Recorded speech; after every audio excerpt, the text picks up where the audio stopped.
क्या आप IT sector में ट्रेंड के साथ चल रहे हैं? क्या ये बुलिश ट्रेंड हर टाइम फ्रेम पर ऊपर जा रहा है? क्या अब ये जल्द ही खत्म हो सकता है?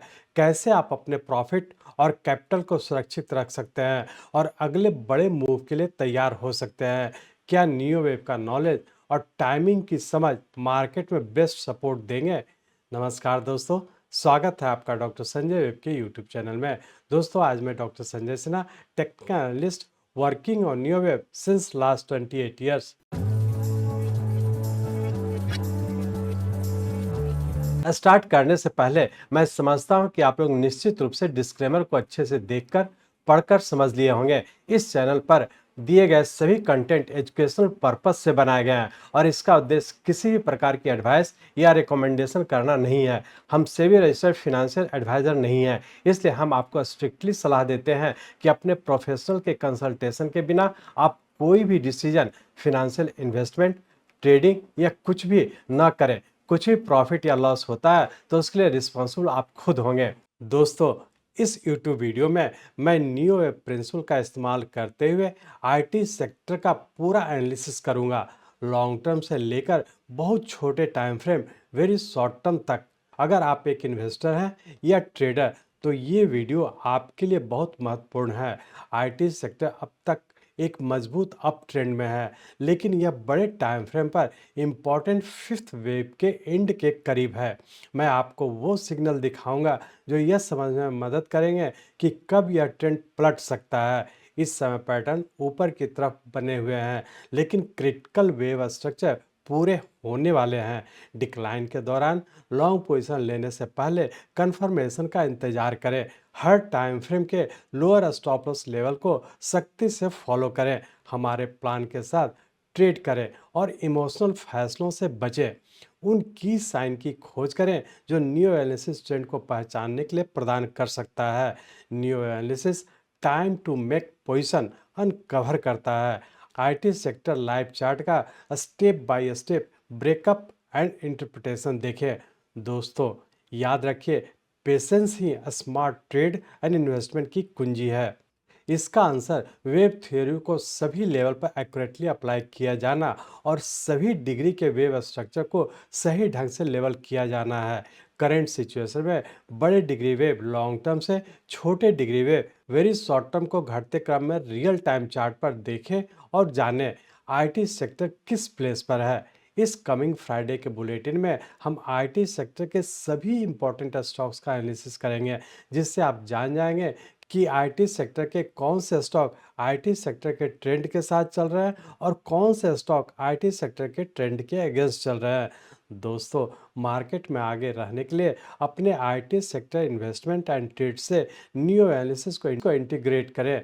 तो चलिए सही समय चुनकर और अधिक लाभ प्राप्त करने और इन सभी चीज़ों को समझने के लिए हम लोग चलते हैं आईटी सेक्टर के रियल टाइम चार्ट पर। ये आईटी सेक्टर का हम लोग का मंथली चार्ट है और इस मंथली चार्ट में हम लोग देख रहे हैं कि हमारे पास जो डाटा है 2003 से है और इस डाटा के तहत हम लोग देख रहे हैं कि ये 2003 के बाद यहाँ से राइजिंग ट्रेंड कंटिन्यू किया, जिसके तहत हमारा ये फर्स्ट वेव हो गया और इसका ये हमारा फॉल हुआ। मार्च 2009 के बाद पुनः हम लोग जो राइजिंग ट्रेंड में कंटिन्यू किए, जो कि हम लोग का यहाँ पे थर्ड वेव के फॉर्म में इस पॉइंट पे कंप्लीट किया, जो सितंबर 2018 में पूरा करके और यहाँ से पुनः हम लोग एक करेक्टिव फॉल में इंटर किए थे, जो कि मार्च 2020 में हम लोग का फोर्थ वेव का फॉर्मेशन हुआ और उसका पुनः यहाँ से हम लोग फिर से फिफ्थ वेव के फॉर्म में ऊपर कंटिन्यू किए। तो हम लोग ये कह सकते हैं कि 2003 से हम लोग का राइजिंग ट्रेंड कंटिन्यू है, जिसके तहत ऊपर का 1, 2, 3, 4 और फिफ्थ वेव जनवरी 2022 में पूरा किया और उसके बाद यहाँ पे हम लोग करेक्शन में रहने का पुनः फिर से हम लोग राइजिंग ट्रेंड में इंटर कर चुके। तो हम लोग ये कह सकते हैं कि 2003 से लेकर के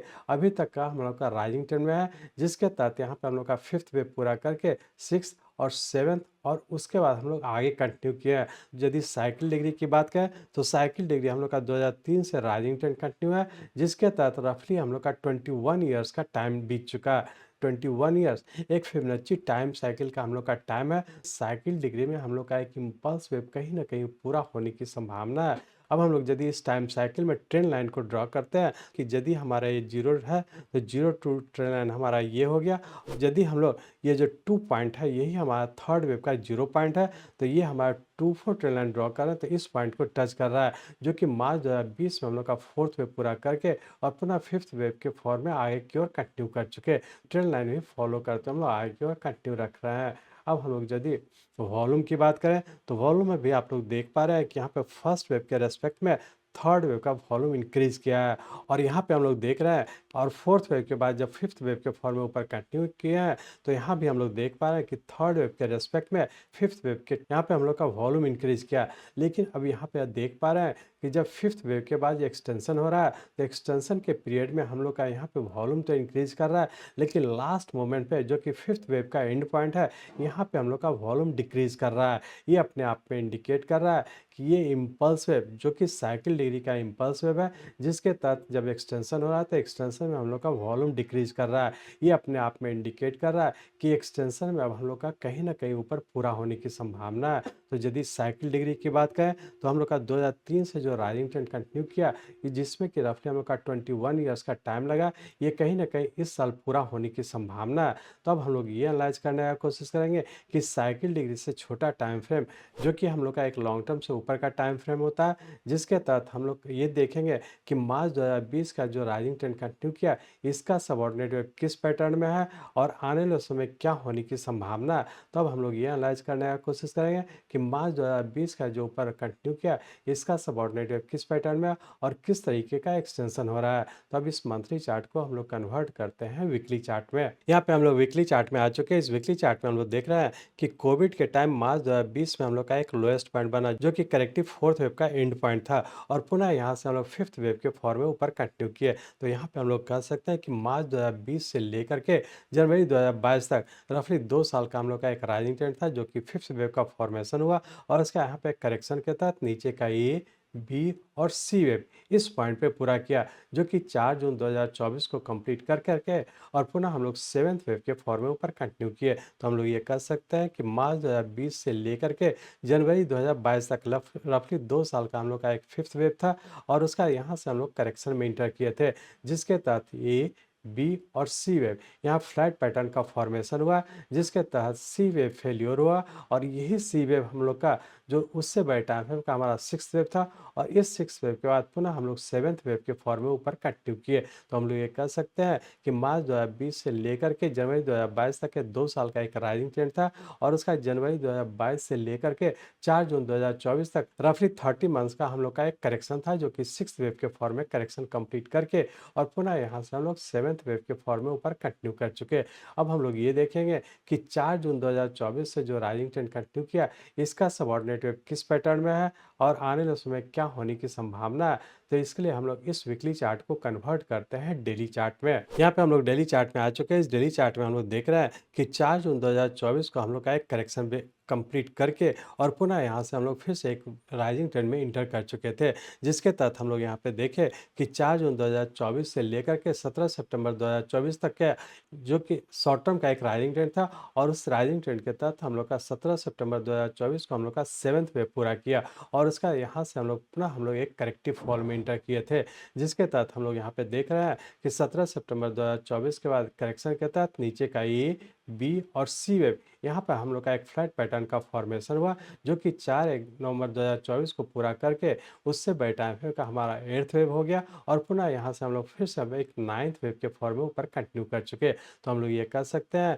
कि 4 जून 2024 से लेकर के 17 सितंबर 2024 तक रफली 3 महीने का हम लोग का एक राइजिंग ट्रेंड था, जो कि सेवेंथ वेव के फॉर्म में इस पॉइंट पे कंप्लीट करके और 17 सितंबर 2024 से लेकर के 4 नवंबर 2024 तक रफली 2 मंथ का हम लोग का एक करेक्टिव फॉल था, जो कि उससे बड़े टाइम फ्रेम का हमारा एट्थ वेव था, और पुनः 4 नवंबर 2024 से हम लोग राइजिंग ट्रेंड में इंटर कर चुके। तो हम लोग यह कह सकते हैं कि यहाँ पर 4 नवंबर 2024 से जो राइजिंग ट्रेंड कंटिन्यू किया, जिसके तहत हम लोग अभी भी ऊपर कंटिन्यू है, तो हम लोग ये कह सकते हैं कि यहाँ से वेरी शॉर्ट टर्म और शॉर्ट टर्म दोनों टाइम फ्रेम के राइजिंग ट्रेंड में इंटर कर चुके। तो फाइनली हम लोग ये कह सकते हैं कि 4 नवंबर 2024 से हम लोग पुनः एक नाइन्थ वेव के फॉर्म में ऊपर कंटिन्यू किए, और जैसा कि आप लोग जानते हैं कि नाइन्थ वेव हम लोग का 5 + 4 = 9, जो कि एक इम्पल्स पैटर्न का फॉर्मेशन कंप्लीट करने की संभावना है।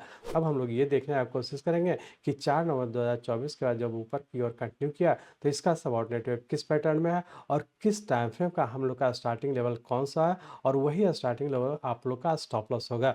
तो उसी स्टॉप लॉस को फॉलो करते हम लोग डिक्लाइन पे बाई करके आगे की ओर कंटिन्यू रखेंगे।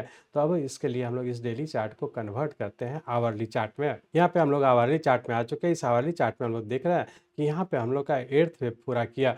8th वेव पूरा करने का यहाँ पे हम लोग का वेरी शॉर्ट टर्म का ऊपर का पैटर्न कन्फर्म किया, जिसके तहत ऊपर का 1 2 यहाँ से जब 0 टू ट्रेल लाइन ड्रॉ करें तो ये हमारा सेकंड वेव हो गया और ये हमारा थर्ड वेव में है। और बहुत ज़्यादा संभावना है कि आने वाले 2-3 दिन में करेक्शन के तहत नीचे आता है, डिक्लाइन पे बाई करें और पुनः हम लोग 5th वेव के फॉर्म में ऊपर कंटिन्यू करेंगे। वेरी शॉर्ट टर्म की बात करें तो वेरी शॉर्ट टर्म में डिक्लाइन पे बाई करके आगे की ओर कंटिन्यू रखेंगे। उसलिए हम लोग का जो नीचे का स्टॉप लॉस होगा ये 41,000 का होगा, जबकि हम लोग का शॉर्ट टर्म का जो नीचे का स्टार्टिंग लेवल है ये वाला पॉइंट है जो कि 4,000 का, और यही 4,000 का स्टॉप लॉस हम लोग का शॉर्ट टर्म का भी राइजिंग ट्रेंड का लोअर स्टॉप लॉस है। कि हम लोग का ये 8th वेव है और यही से हम लोग 9th वेव के फॉर्म में ऊपर कंटिन्यू किए। तो हम लोग ये कर सकते हैं, यदि शॉर्ट टर्म की बात करें तो 40,000 के लोअर स्टॉप लॉस को फॉलो करते हुए डिक्लाइन पे बाई करके आगे की ओर कंटिन्यू रखेंगे। और वेरी शॉर्ट टर्म की बात करें तो वेरी शॉर्ट टर्म में भी डिक्लाइन पे बाई करके आगे की ओर कंटिन्यू रखेंगे। उसके लिए हम लोग का नीचे का स्टॉप लॉस होगा 41,000 का। यदि मीडियम टर्म की बात करें तो मीडियम टर्म के लिए हम लोग का जो नीचे का स्टॉप लॉस होगा ये वाला पॉइंट होगा जो कि 37,000 का है। और यदि हम लोग लॉन्ग टर्म की बात करें तो लॉन्ग टर्म के लिए हम लोग का 4 जून 2024 से जो ऊपर कंटिन्यू किया यही हम लोग का नीचे का स्टॉप लॉस है। तो इस चीज़ को ध्यान रखें कि जिस भी टाइम फ्रेम का आप या तो इन्वेस्टमेंट किए हुए हैं या फिर ट्रेड करना चाहते हैं तो अकॉर्डिंगली उसी टाइम फ्रेम का स्टॉप लॉस को फॉलो करते हुए आगे की ओर कंटिन्यू रखेंगे। इस तरह से हम लोग फाइनली कर सकते हैं शॉर्ट टर्म में भी हम लोग का राइजिंग ट्रेंड है, लेकिन शॉर्ट टर्म और वेरी शॉर्ट टर्म ये ऊपर कहीं ना कहीं पूरा होने की संभावना है। मीडियम टर्म का भी हम लोग का राइजिंग ट्रेंड कहीं ना कहीं पूरा होने की संभावना है। यदि हम लोग लॉन्ग टर्म की बात करें तो लॉन्ग टर्म भी हम लोग का यहाँ से जो राइजिंग ट्रेंड कंटिन्यू किया ये भी हम लोग का ऊपर कहीं ना कहीं पूरा होने की संभावना है। यदि साइकिल डिग्री की बात करें तो साइकिल डिग्री में भी हम लोग का इस साल कहीं ना कहीं ऊपर पूरा होने की संभावना है। तो जिस भी टाइम फ्रेम का आप ट्रेड करना चाहते हैं या जिस भी टाइम फ्रेम का आप इन्वेस्टमेंट किया है अकॉर्डिंगली उसी टाइम फ्रेम के स्टॉप लॉस को फॉलो करते हुए आगे की ओर कंटिन्यू रखेंगे। मैं चाहता हूं, मेरे जीवन का लक्ष्य है कि नियो एनालिसिस के नॉलेज से इस मार्केट में कोई भी लूजर ना हो। इसको आप सीखें, लोगों को सिखाएं, लोगों को मदद करिए। हमारे साथ जुड़े रहने के लिए, आज के वीडियो को ध्यानपूर्वक अटेंड करने के लिए, इसे दूसरों तक पहुंचाने के लिए आप सबका हृदय से बहुत बहुत धन्यवाद। जय हिंद।